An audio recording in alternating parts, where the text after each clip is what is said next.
Growing up in Asheville, North Carolina, our house was a battleground of expectations. Nestled in a quiet suburb, our craftsman-style home looked idyllic, with its wraparound porch and blooming dogwoods. But inside, it was a pressure cooker. My parents, both professors at the local university, worshipped intellect above all else. My older brother, Ethan, was their golden child, a math prodigy who could solve equations in his head before he hit puberty. On the other hand, was Caleb, the younger son who loved soccer and sketching, pursuits my parents dismissed as frivolous. From the time I could talk, I wanted to be like Ethan. He was 16 when I was 11, tall and lanky, with a quiet confidence that drew everyone to him. He'd sit at the dining table, working through calculus problems, while Mom and Dad showered him with praise. "You're going to change the world, Ethan," Dad would say, clapping his shoulder. I'd watch from the corner, my sketchbook forgotten, craving that same approval. Mom was stricter, her voice sharp when I brought home a B. "If you spent half as much time studying as you do kicking that ball, you'd be like your brother," she'd say. Ethan's passion was competitive math, not chess like in some families, but it was the same kind of brain sport my parents adored. He joined the school's math team, racking up trophies at regional competitions. To them, it was proof of his superiority, a validation of their parenting. I tried to keep up, pushing myself to excel in school, but my 3.7 GPA was never enough. So, I turned to math too, not because I loved it, but because I wanted to be seen. At night, I'd sneak into Dad's study, where Ethan's trophies gleamed on a shelf, and watch YouTube tutorials on number theory and combinatorics. I borrowed books from the library, scribbling notes until my hands cramped. I didn't care about the equations. I cared about the look I imagined on Mom's face when I'd finally prove I was worth something. For years, my efforts went unnoticed. Ethan was the star, and I was the shadow. I'd begged to join the math team, but Mom would wave me off. "We're stretched thin with Ethan's competitions. Caleb, focus on your grades." I kept at it, practicing in secret, solving problems on my phone during bus rides, even while eating breakfast. By 15, I was good, really good. I hit a 95th percentile score on a national math contest, something I'd entered without telling anyone. The night I showed my parents the certificate, everything changed. We were at dinner, Ethan picking at his food, quieter than usual. I slid the certificate across the table, my heart pounding. Mom's eyes widened, and Dad actually put it down his fork. "Caleb, this is impressive," Mom said, her voice softer than I'd ever heard. Dad gave a rare nod. "Well done, son." Ethan looked up, his expression unreadable. Later, he cornered me in the hallway. "Don't get cocky," he said, his voice low. "This doesn't make you me." I didn't care. For the first time, I felt seen. Mom started asking about my day. Dad offered to help with my math homework, and I soaked it up like a plant starved for sunlight. A month later, Ethan dropped a bomb.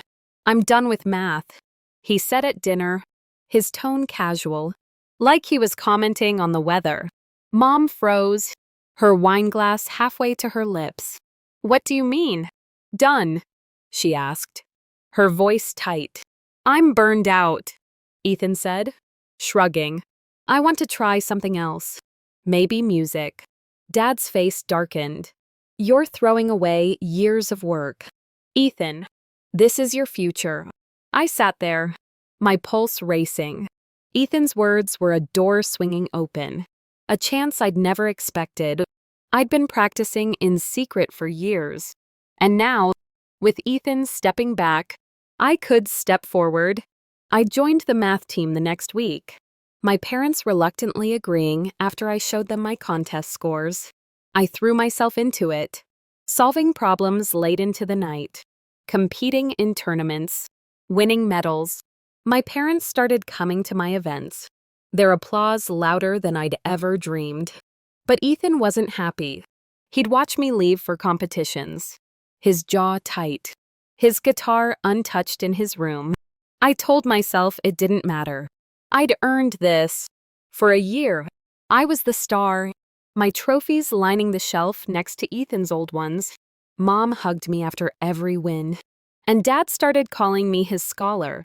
It was everything I'd wanted. Then, one evening in the living room, Ethan spoke up. "I miss math," he said, his eyes on the floor.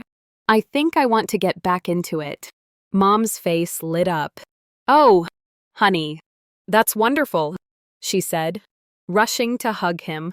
Dad clapped his shoulder, his smile wide. "We'll get you training again. Son, you've got this." I felt the ground shift beneath me. "What about my competition next week?" I asked, my voice small. "You're still coming, right?" Dad turned, his expression hard. "Caleb, not everything's about you. Ethan's ready to reclaim his place." The words hit like a slap. I went to my room, tears burning my eyes, and stared at my medals. They felt meaningless now, like props in a play I'd never been meant to star in. Ethan was back, and I was invisible again. That night, I made a decision. I was done chasing their approval, done living in Ethan's shadow. I gathered everything math-related, my notebooks, my medals, even the certificate from that first contest, and stuffed them into a backpack. At midnight, I snuck out, biking to a clearing in the woods behind our neighborhood. I piled it all up and lit a match, watching the flames consume years of effort. The fire was small but fierce, the paper curling black, the metals glinting in the heat. It wasn't just math I was burning, it was the version of myself I'd built for them.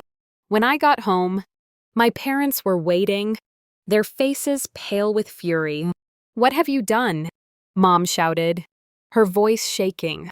"You burned your medals." "In the woods. It was my stuff," I said, defiant. "I don't want it anymore." Dad's eyes narrowed. "You're out of control, Caleb. This isn't normal." I thought they'd ground me. Maybe take my phone. I wasn't prepared for what came next. Mom picked up the phone, her hands trembling, and called the police. "We need help," she said, her voice breaking. "Our son's unstable. He's destroying property, starting fires." I stood there, stunned, as she spun a story I barely recognized. Dad nodded along, adding details that twisted my act of rebellion into something sinister. Ethan watched from the stairs, his face blank, saying nothing. I realized, with a sickening clarity, that this wasn't just about the fire. They wanted me out of the way. The living room was suffocating, the ticking of the grandfather clock louder than it should have been.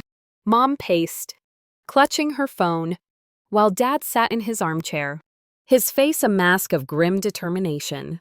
Ethan lingered on the stairs, half hidden in the shadows, his silence louder than any words.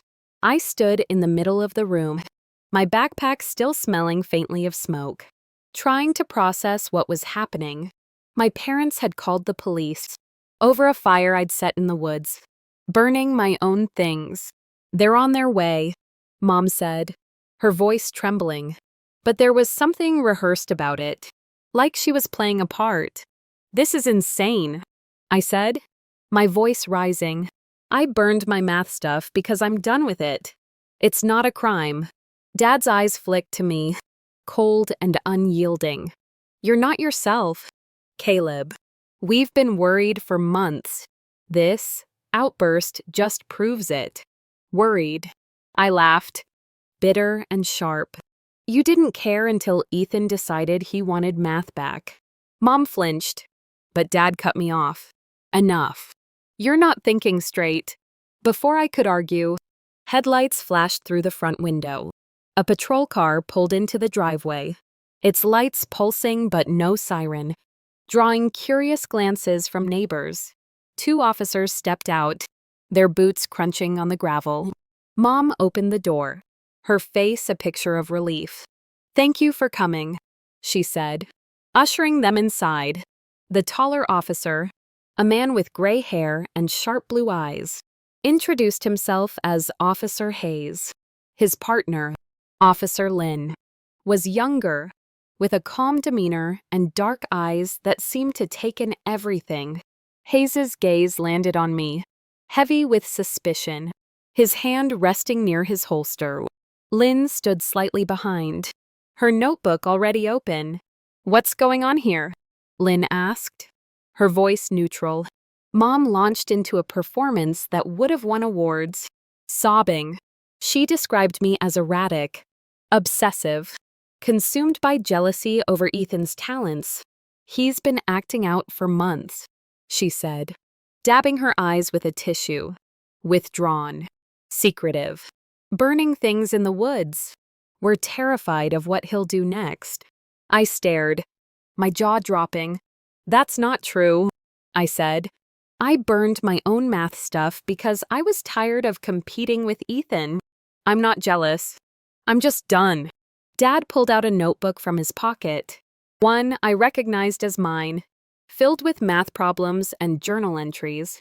But when he handed it to Hayes, I saw unfamiliar handwriting, dark, angry scrawls about Ethan, about wanting to hurt him. "We found this in his room," Dad said, his voice heavy with false concern. "He's been writing disturbing things." "That's not mine," I shouted, lunging for the notebook. Hayes stepped in front of me, his hand raised. "Calm down, son," he said, his tone sharp. I froze, my heart pounding, as I noticed something else, Hayes and Dad exchanging a glance. A subtle nod. "Greg Hayes," Dad said, his voice warming. "Didn't we play football together at Asheville High?" Hayes's stern expression softened. "Mark, hell, it's been years. You were one hell of a linebacker." They laughed, slipping into memories of old games, their voices light, like I wasn't standing there, accused of crimes I didn't commit. My stomach sank. This wasn't a random police call. Dad had called in a favor. Someone he knew would back their story. Lynn, meanwhile, flipped through the notebook, her brow furrowing. I tried to catch her eye, to explain, but Hayes kept me at a distance, his presence a wall. Mom continued her act, describing small fires I'd supposedly started, lighters I'd stolen, lies so bold, I couldn't believe she could say them with a straight face.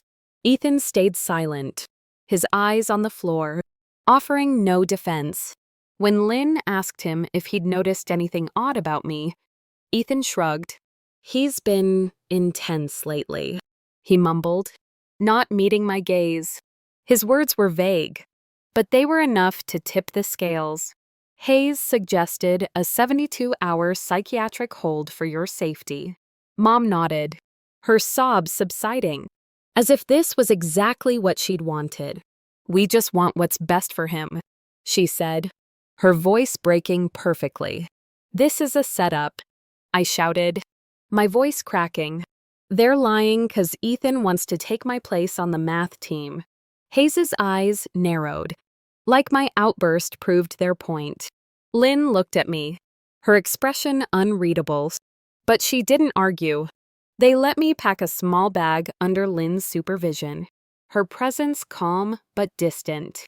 Mom handed me a toothbrush, whispering, "This is for your own good." Caleb, her conviction, the way she believed her own lies, was the worst part. As they led me out, I glanced back.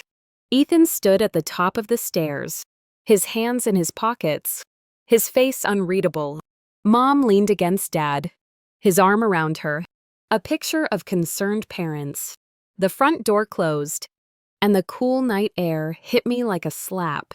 Neighbors' curtains twitched, eyes peering out, already spinning their own stories. The ride to the psychiatric facility was quiet. Lynn drove, Hayes in the passenger seat, speaking into his radio in low tones. I caught fragments, something about doing Mark a favor and family situation. The words made my blood run cold. I was a problem to be handled, a favor to be repaid. The facility was a low, gray building with barred windows and a locked entrance. Inside, fluorescent lights buzzed, casting a harsh glow. A tired receptionist took the officer's paperwork, and a nurse named Karen, with chipped red nail polish, led me through intake. They took my shoelaces, my belt, anything dangerous. When I tried to explain the setup, how Dad knew Hayes, how the notebook was tampered with, Karen scribbled on her clipboard, muttering paranoid ideation. "It's not paranoia if it's true," I said, my voice shaking. She didn't look up, just asked about mood swings. I was led to a small room with a bolted bed and a tiny window. A camera blinked in the corner, its red light a constant reminder I was being watched. I sat on the crinkling mattress, the reality crashing over me. In hours, I'd gone from burning my math notes to being locked away, labeled unstable. I lay back, staring at the ceiling, my mind racing. My parents had rewritten my life, turned my rebellion into a diagnosis. Ethan was out there, probably practicing for the math team, while I was trapped. But I wasn't broken. I knew the truth, and I wasn't going to let them erase me. The psychiatric facility was a world of its own, a place where time blurred under fluorescent lights and the hum of locked doors.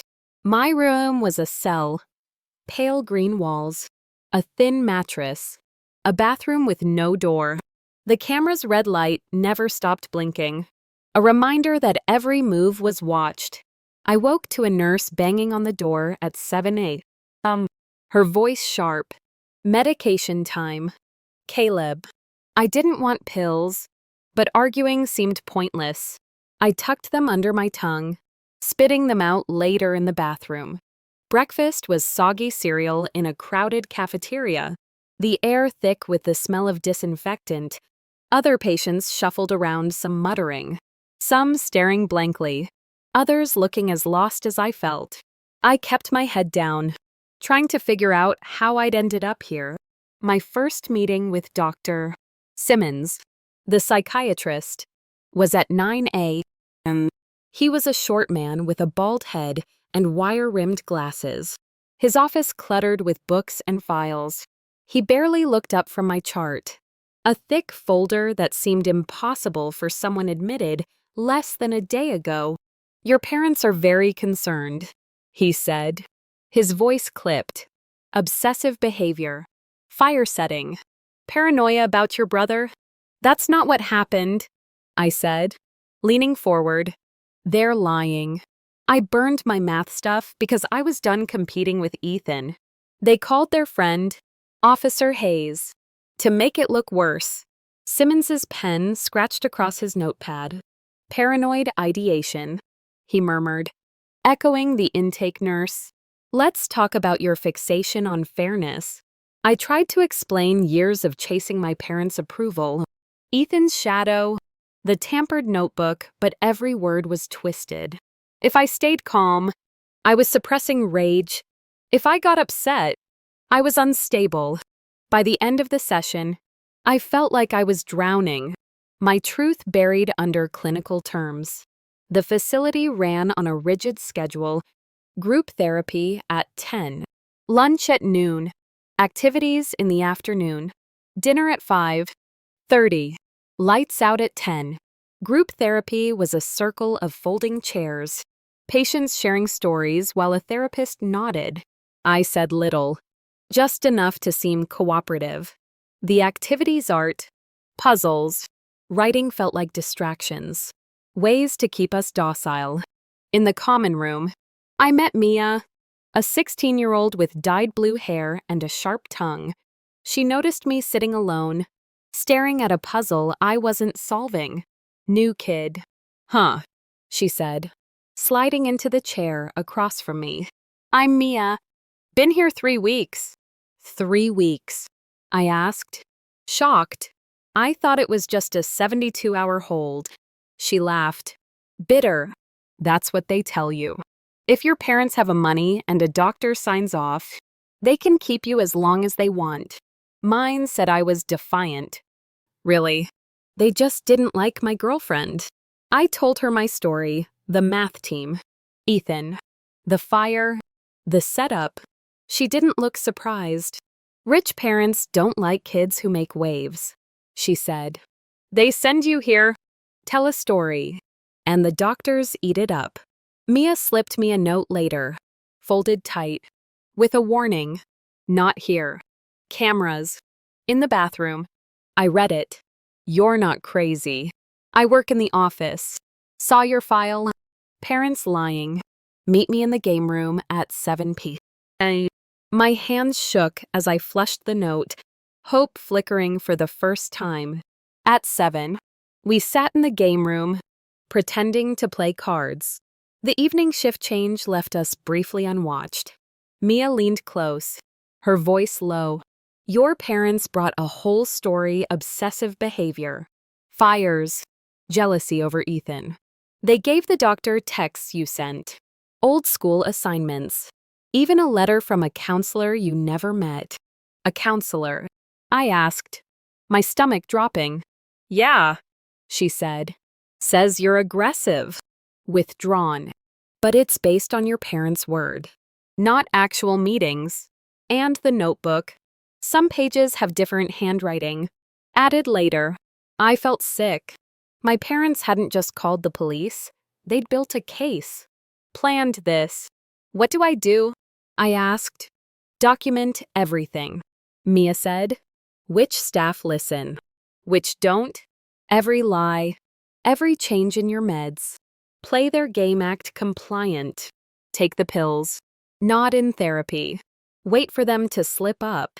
Over the next few days, I followed her advice. I pretended to swallow my meds, spoke softly in group, told Simmons I was reflecting on my issues. I kept a journal, allowed as part of therapy, using coded phrases to track inconsistencies. Sunny day meant a nurse was kind. Rainy meant they reported to Simmons. I noted when my meds changed, always after my parents called, not because of my behavior. My parents visited once. Not me.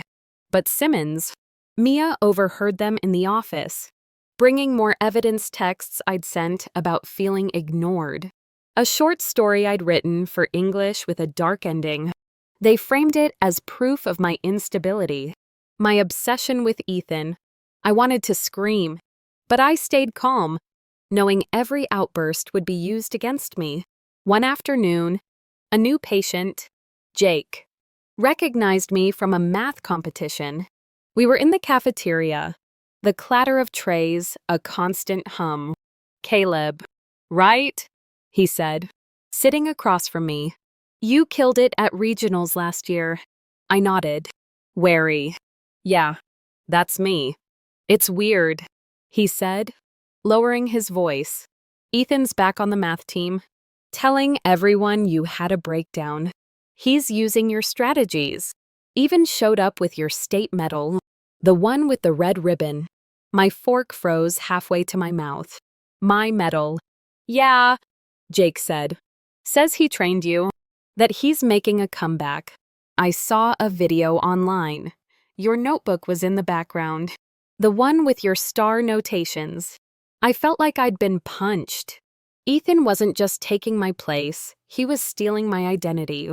My work, my life, and my parents were letting him, keeping me locked away so he could shine. That night, I couldn't sleep. The injustice burning through me. I stared at the camera's red light, promising myself I'd get out, that I'd expose them all. The facility's rhythm became my map meds at 7, breakfast at 7:30, therapy at 9, lunch at noon, activities, dinner.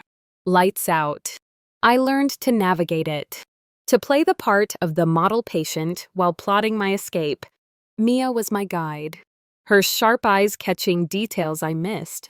We met nightly in the game room, whispering over cards, documenting every lie, every inconsistency.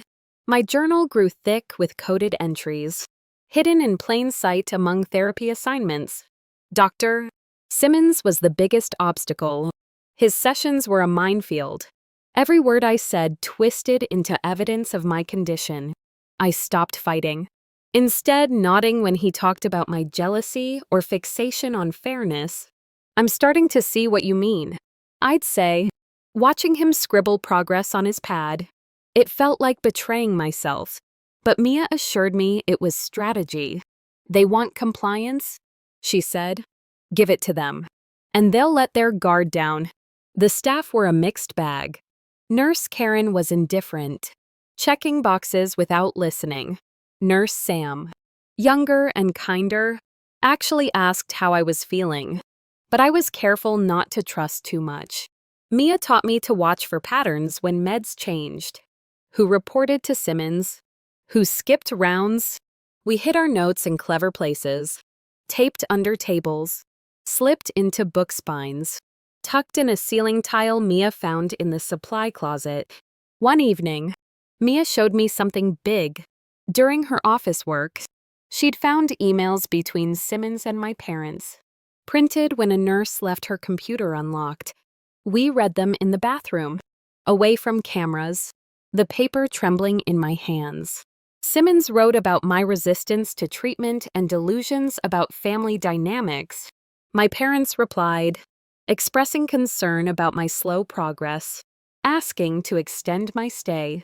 One email from Mom was a gut punch. "We're worried about Caleb's jealousy affecting Ethan's math tournament on the 20th. Can we keep him until after?" Simmons' response was worse. "I agree, a premature discharge would be unwise. We'll maintain treatment through the tournament and reassess." I felt like the air had been sucked out of the room. They weren't just keeping me here, they were orchestrating it, timing it so Ethan could steal my spotlight. "They're erasing me," I whispered. Mia's eyes were fierce. "They're trying, but they won't. We need more evidence. Something undeniable." I started playing along harder. In group therapy, I shared fake insights about my competitiveness, earning nods from the therapist. In sessions with Simmons, I apologized for scaring my parents. Watching his skepticism fade, the nurses noted my improved attitude, and I felt the system loosening. Just a fraction. Then Jake, the math kid, dropped another bomb. During lunch, he leaned across the table, his voice low. "Ethan's all over X, posting about his comeback. He's using your exact strategies, Caleb. And in one video, I swear I saw your notebook on his desk. The one with your star notes." I clenched my tray, my knuckles white. "He's pretending to be me." "Yeah," Jake said, "and people are buying it. He's wearing your medals, saying he mentored you. It's messed up." That night, I lay awake, the camera's red light mocking me. Ethan wasn't just taking my place, he was rewriting my story. With my parents' blessing, the anger was a fire in my chest. But I channeled it, focusing on Mia's plan. We needed evidence, not emotion. Mia overheard a crucial detail. In 2 days, I'd be transferred to a less secure facility, Oakwood Center, for reintegration. My parents didn't know yet, and the tournament was still a week away. It was a window, a chance to act before they could extend my stay again. "Oakwood has phone privileges," Mia said. "You can reach out. Get help." She gave me a number for her older sister, Lila, who worked with a youth advocacy group. "Lila knows how these places operate," Mia said. "She got me out once. Call her from Oakwood." I hugged her, the gesture awkward but real. "What about you?" I asked. "I'm close," she said, her smile tight. Just get out and tell the world what they do here. The next day, I pushed my act further. In therapy, I told Simmons I was grateful for the help, that I saw how my actions had hurt my family. He nodded, writing significant insight in my file. I felt sick, but it was working. The nurses relaxed, Sam even joking with me during rounds. I kept documenting mid-changes, staff inconsistencies, Simmons' push for a longer stay despite my progress. My last night at the facility, I packed my few belongings, tucking Lila's number into my sock. My journal, full of coded notes, was hidden in a self-help book. As I lay in bed, the camera's light blinking, I felt a spark of hope. I wasn't free, but I was closer. I thought of Ethan, wearing my medals, using my strategies, and my resolve hardened. He could have the math team, but he wouldn't have my truth. The morning of my transfer, the facility felt different, like the air was charged with possibility. I packed my bag under Nurse Sam's watch, folding clothes with deliberate care, Lila's number safe in my sock, my journal tucked into the book. The van to Oakwood Center waited outside, its driver leaning against it, scrolling on his phone. I took one last look at the common room. Mia wasn't there, but I felt her presence, her fierce belief in me. The ride was 40 minutes, the highway stretching through rolling hills, the Blue Ridge Mountains faint in the distance. The driver, a bored man in scrubs, said little, leaving me to my thoughts. I replayed everything: the fire, the police, the notebook, Simmons's sessions. My parents had built a cage of lies, but I was learning to pick the lock. Oakwood was different from the acute facility. It was a sprawling campus with low buildings and green lawns, more like a boarding school than a hospital. The intake was less invasive, no belts or shoelaces taken, just a quick bag check. The nurse, a woman named Rachel, was kinder, her smile genuine. "You'll have more freedom here," she said. Phone calls, group outings, a chance to ease back into life. My room was bigger, with a real bed and a window overlooking a courtyard. There was still a camera, but it felt less oppressive. The schedule was looser: group therapy twice a week, individual sessions every other day, and free time in the afternoons. I was assigned a counselor, Ms. Torres, a woman with warm eyes and a no-nonsense voice.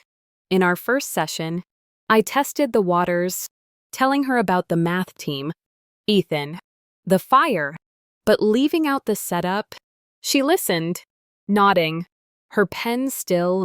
"Sounds like you've been carrying a lot," she said. "What do you want now?" The question caught me off guard. "To be believed," I said, my voice quiet. She didn't push, just nodded. "We'll work on that." I called Lila that evening, using the common room phone. She answered on the second ring, her voice sharp but kind. "Mia told me about you," she said. "What's going on?" I spilled everything: the rivalry, the fire, the tampered notebook, Hayes's connection to Dad, the emails, Ethan stealing my identity. Lila listened, interrupting only to clarify details. "This is textbook," she said.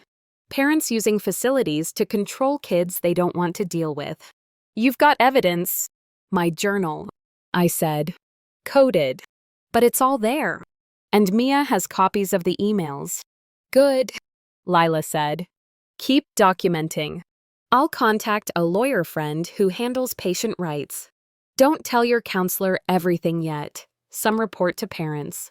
Wait for my signal." I hung up, my heart pounding. For the first time, I felt like I had an ally outside these walls.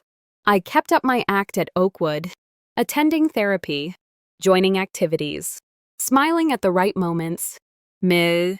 Torres seemed to believe me, but I followed Lila's advice, keeping the full truth close. A week in, I saw Ethan on TV. The common room was quiet. Patients watching a news segment about local teens. There he was, at a math tournament, my state medal pinned to his jacket. Talking about his comeback. I trained my brother, he said. His smile practiced. But I'm ready to take the lead. I gripped the chair, my nails digging into the wood. He was using my strategies, my notes, my life. I wanted to scream, but I stayed calm, noting the date and channel in my journal. Evidence. I told myself, every lie was a brick in their wall, but also a crack I could exploit. My parents called once, their voices strained. You're doing better, Caleb, Mom said, her tone forced. Doctor, Simmons says you're making progress. Dad added, we're proud, but you need to stay a bit longer. They didn't mention Ethan or the tournament. I played along, saying I was working on myself. But inside, I was raging. They thought I was contained, a problem solved. They were wrong. Lila called back a few days later.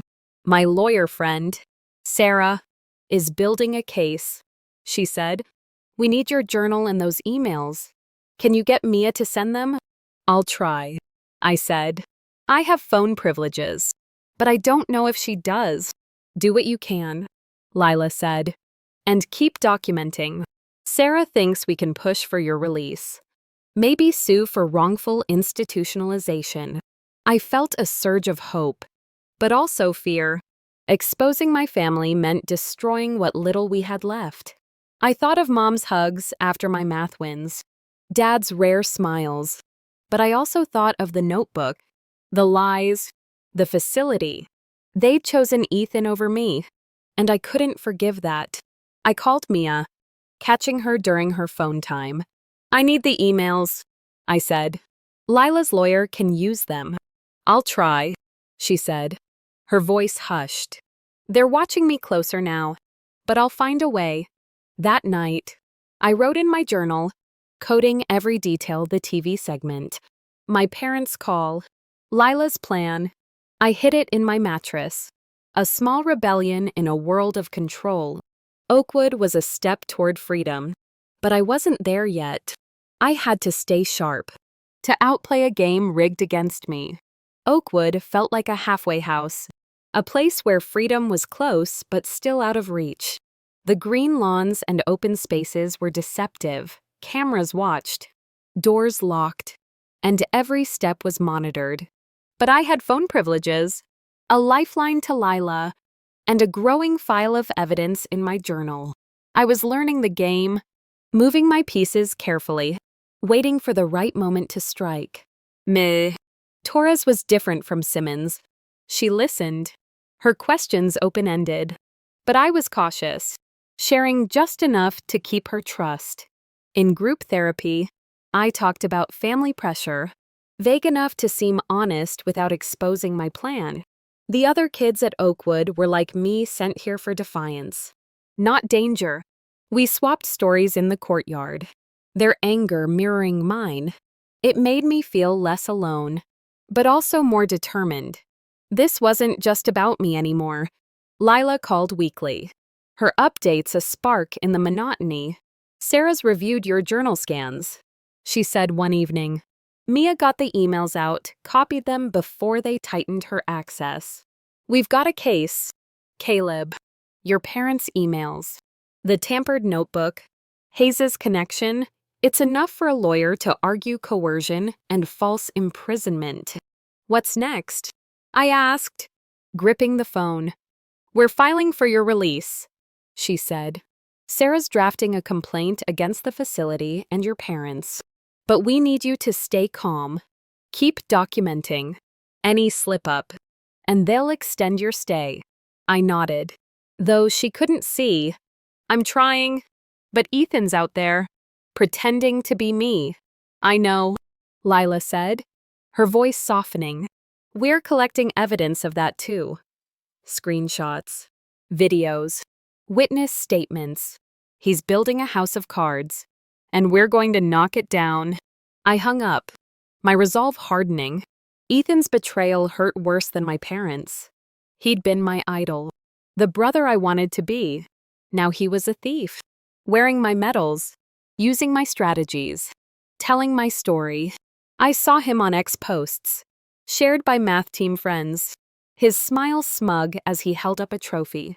My trophy. I saved every post, every comment, building my own case.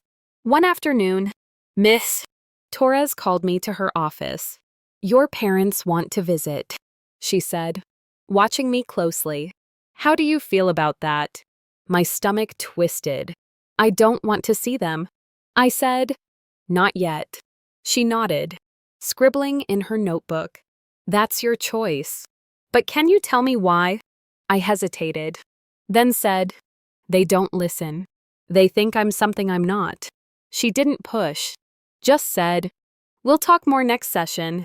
I left, my heart racing. Had I said too much? But her tone was kind, and I started to wonder if she could be an ally. Mia called a few days later, her voice tense. "They're on to me," she said. "I got caught near the office. They're limiting my privileges." But I sent Lila everything: emails, notes, even a photo of your file. "You're amazing," I said. "Are you okay?" "For now," she said. "Just get out, Caleb." For both of us, I promised I would. That night, I wrote in my journal, detailing Mia's call, Ms. Torres's questions, the X posts. I hid it in my mattress, my fingers brushing Lila's number, still tucked in my sock. Every word was a step toward freedom, every note a weapon. A week later, Lila had news. "Sarah's filed the complaint," she said. "We're demanding your release and an investigation into the facility. We've got statements from Jake and another math team kid, confirming Ethan's using your work. The lawyer's pushing for a hearing next week." "Next week?" I asked, my voice shaking. "Yeah," Lila said. "Hold tight. And keep Ms. Torres on your side. She could testify if it comes to that." I started opening up to Ms. Torres, testing her. I told her about the notebook, how the handwriting wasn't mine, how Ethan was claiming my medals. She listened, her expression serious. "That sounds like a lot to carry," she said. "Have you told anyone else?" "Not here," I said, wary. "I don't know who to trust." "You can trust me," she said, her voice firm. "But we need to be careful. If you have evidence, keep it safe." I nodded, hope flickering. Maybe she was different. I kept documenting, noting her words, her tone, every detail of Oakwood's operations. The tournament was days away, and I knew my parents were counting on me staying locked up. They were wrong. One evening, I saw Ethan on TV again, this time at a regional final. He won, holding up my medal, his smile wide. The announcer called him a prodigy, and I felt a surge of anger, but also clarity. He was playing a part, just like I was. But my performance was for freedom, not fame. I called Lila, my voice steady. "I'm ready," I said. "Whatever it takes." "Good," she said. "Sarah's pushing hard. We're almost there." That night, I lay in bed, the camera's light a distant hum. I wasn't the kid who burned his math notes anymore. I was someone new, someone who'd learned to play a different game. And I was ready to make my move. The morning of the hearing felt like standing on the edge of a cliff. The Asheville courthouse, a cold, imposing presence with its stone columns and heavy doors. The sun was low, casting long shadows across the lawn. But inside me, a fire burned hope, fear, and a resolve that had grown in the sterile rooms of Oakwood Center. I clutched my journal, its pages heavy with coded truths, and Lila's letter, tucked inside a worn self-help book. Ms. Carter, my counselor, had added her own note, a quiet but firm challenge to the lies that had kept me locked away. Today, I wasn't just fighting for my freedom. I was fighting for my name, my story, for every kid silenced by a system that believed parents over truth. Lila met me outside, her denim jacket and fierce grin a stark contrast to the suits around us. She hugged me tightly, her strength steadying my shaking hands. "You've got this," she whispered. "Sarah's ready to tear them apart." Sarah, the lawyer Lila had brought in, was a tall woman with sharp eyes and a navy blazer, her briefcase stuffed with evidence we'd painstakingly gathered. My journal, Mia's stolen emails, ex-post screenshots of Ethan's fraud, witness statements from Jake and another math teammate. We walked into the courtroom together, the air thick with tension, the wooden benches creaking under the weight of strangers' stares. My parents sat across the aisle, their faces drawn, Mom's hands twisting a tissue, Dad's jaw set like stone. Ethan was beside them, his eyes glued to the floor, his shoulders hunched as if he could shrink from the truth. Dr. Lynn, the psychiatrist who'd labeled me unstable, sat nearby, his glasses catching the light, his expression smug. They thought they'd win, that their story jealousy, obsession, madness would hold. They were about to learn I'd played a smarter game. The judge, a woman with gray hair and a calm demeanor, called the hearing to order. Sarah put me on the stand first, her questions clear and steady, guiding me through the chaos of the past months. I told the court about growing up in Ethan's shadow, chasing math to earn my parents' love, burning my medals in the woods to break free not out of rage, but exhaustion. I explained the tampered notebook, how Dad had shown pages with handwriting that wasn't mine, dark words about Ethan I'd never written. I described Officer Bennett's connection to Dad, their football stories, the way they'd turned a favor into a trap, and I laid bare Ethan's theft my strategies, my medals, my identity, paraded on X and TV while I was locked away. Holding up my journal, I explained its code: sunny days for kind nurses, rainy for those who lied, stars for evidence of the setup. Each entry was a brick in my defense, proof I wasn't delusional, just betrayed. Sarah projected the emails on a screen, Mom's words a knife in my chest. "We need Caleb to stay until after Ethan's tournament on the 20th. His jealousy could ruin everything." The tampered notebook pages followed, a handwriting expert confirming the added text wasn't mine. The ink fresher than my own. Jake testified next, his voice firm, recounting Ethan's lies at school, how he'd worn my state medal, the one with the red ribbon, and claimed my victories. Another teammate, Sarah, backed him up, noting my notebook in Ethan's videos, my star notations visible on open pages. Ms. Carter took the stand last, her voice a quiet thunder, questioning Lynn's rush to label me unstable, pointing to my clear thinking at Oakwood, my lack of aggression. My parents' lawyer, a slick man named Harper, fought back, his voice oily. He painted me as a troubled teen, consumed by envy, burning property to lash out. "This boy needs help, not freedom," he said, gesturing to Lynn's files, thick with lies. Lynn testified, his words a clinical assault paranoid ideation. My fixation on fairness, my delusion. Sarah didn't flinch. She cross-examined Lynn, exposing gaps in his notes, his reliance on my parents' word, the lack of real incidents since my arrest. She turned to Dad, her questions sharp. "You called Officer Bennett, a high school teammate, to arrest your son." "Correct." "You added false entries to his notebook. You kept him institutionalized away to clear Ethan's path." Dad took the stand, his voice breaking. "We were protecting Caleb," he said, avoiding my eyes. He was spiraling, But under Sarah's barrage, he faltered, admitting to calling Bennett, his silence damning on the forged notes. Mom sobbed, her testimony a performance. Claiming they'd acted out of love, Ethan didn't speak, his refusal a confession in itself, his face pale, guilt etched in his features.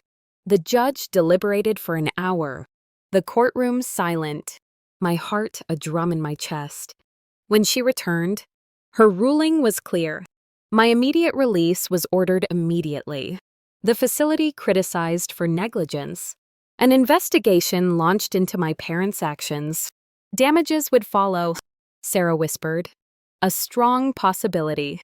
As I stepped down, Mom reached for me, her eyes wet. Caleb. We didn't mean I pulled away. My voice low.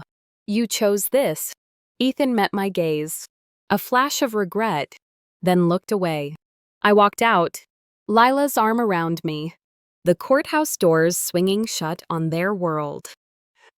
I moved in with Lila in a small apartment above an Asheville cafe, the smell of roasted coffee drifting through the windows. Her place was cluttered books, posters, a couch that sagged but it was safe, a haven where I could breathe. Lila helped me in a new school in Fletcher, a 30-minute bus ride away, far from the whispers of my old life. The school was smaller, less competitive, with a soccer team I planned to try out for. My old math days behind me. She connected me with a therapist, Dr. Patel, a kind woman who didn't scribble lies, who helped me untangle years of conditional love, sibling rivalry, and the betrayal that had defined my family. The first session with Dr. Patel was raw. We sat in her cozy office, a green armchair by the window, the Blue Ridge Mountains faint in the distance. What do you lose? She asked, her voice soft. I told her about the kid I'd been, chasing Dad's nod, Mom's hug, Ethan's approval. I talked about the fire, not as madness, but as a desperate bid to be seen. And I admitted the anger, how it lingered like smoke, but also the hope that I could build something new. You're not broken, she said. You're rebuilding. Her words stayed with me, a lifeline in the chaos. Mia got out a month later, her own hearing bolstered by our evidence. She called me, her voice bright but tired.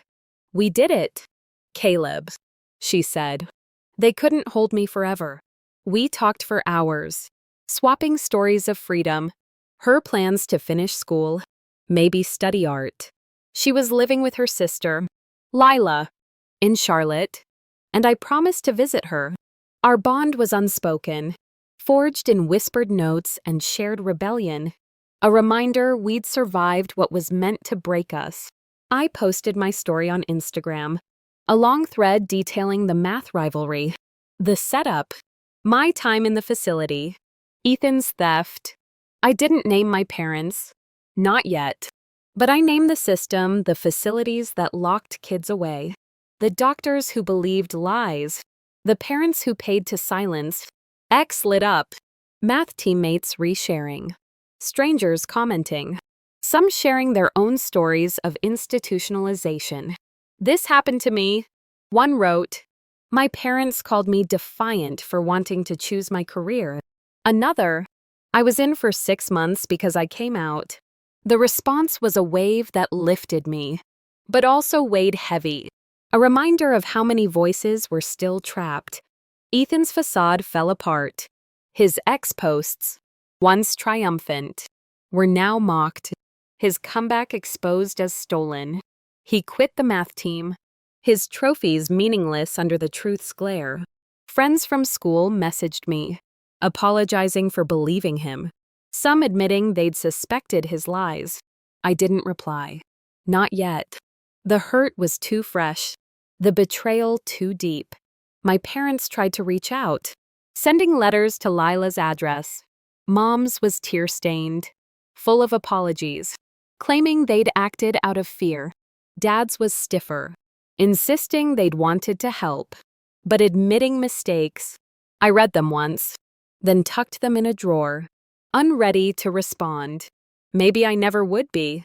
They'd chosen Ethan, built a cage for me, and no letter could erase that.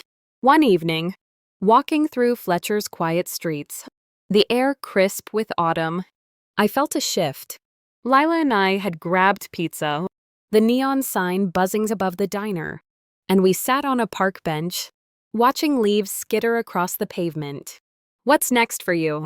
she asked, her voice warm. "I don't know," I said. "Honest? School, soccer, maybe art. But I want to keep fighting for Mia, for the kids still locked up." I thought of the ex-posts, the stories pouring in, each one a call to action. They deserve to be heard. Lila nodded, her eyes bright. "You're already doing it." That post. It's waking people up. I looked at the sky, stars faint above the streetlights, and felt lighter. The anger was there, a low burn, but it had transformed into resolve. A purpose bigger than math or medals. I wasn't the boy who'd burned his notes, nor the one who'd chased his parents' love. I was Caleb, free, rebuilding, telling truths others tried to bury. Weeks later, I joined a youth advocacy group Lila connected me with, a small team of activists pushing for facility reforms. We met in a community center, sharing stories, drafting petitions, planning to testify before lawmakers. I spoke at my first meeting, my voice shaky but strong, recounting my months in lockup, the lies that put me there. The room listened, some nodding, others wiping tears.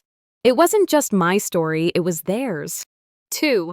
Back at Lila's, I kept writing, my journal now a blog. Each post a step toward justice.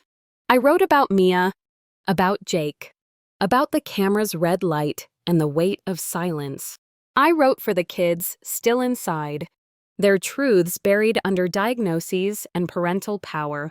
Sarah called, updating me on the damages case, likely a settlement. Maybe enough for college. But money wasn't the goal. Exposure was. One night, scrolling X, I saw a post from Ethan, a rare one since his fall. I messed up. It read, "I took what wasn't mine. I'm sorry." No tags, no flair, just words. I stared at it, feeling nothing. Not forgiveness, not anger, just a void where his shadow used to be. I closed the app, opened my blog, and started a new post. The fight wasn't over. Facilities still profited, parents still lied, kids still suffered. But I was out, my voice loud, my truth undeniable. For now, that was enough. Tomorrow, I'd keep moving, one step closer to a world where no kid had to burn their past to be seen.